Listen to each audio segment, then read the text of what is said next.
وعدہ سچا ہے تو تم کو دنیا کی زندگی دھوکے میں نہ ڈال دے، اور نہ بڑا فریبی یعنی شیطان تمہیں اللہ کے نام سے فریب دے۔ شیطان تمہارا دشمن ہے، تم بھی اسے دشمن ہی سمجھو۔ وہ اپنے پیروں کے گروہ کو بلاتا ہے تاکہ وہ دوزخ والوں میں ہو جائیں۔ جنہوں نے کفر کیا ان کے لیے سخت عذاب ہے، اور جو ایمان لائے اور عمل نیک کرتے رہے ان کے لیے بخشش اور بڑا ثواب ہے۔ بھلا جس شخص کو اس کے اعمال بد آراستہ کر کے دکھائے جائیں اور وہ ان کو عمدہ سمجھنے لگے تو کیا وہ نیکوکار آدمی جیسا ہو سکتا ہے؟ بے شک اللہ جس کو چاہتا ہے گمراہ رہنے دیتا ہے اور جس کو چاہتا ہے ہدایت دیتا ہے۔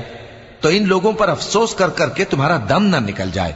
یہ جو کچھ کرتے ہیں اللہ اس سے واقف ہے، اور اللہ ہی تو ہے جو ہوائیں چلاتا ہے، پھر وہ بادل کو ابھارتی ہیں، پھر ہم ان کو ایک بے جان علاقے کی طرف لے جاتے ہیں، پھر اس سے یعنی بارش سے زمین کو اس کے مردہ ہو جانے کے بعد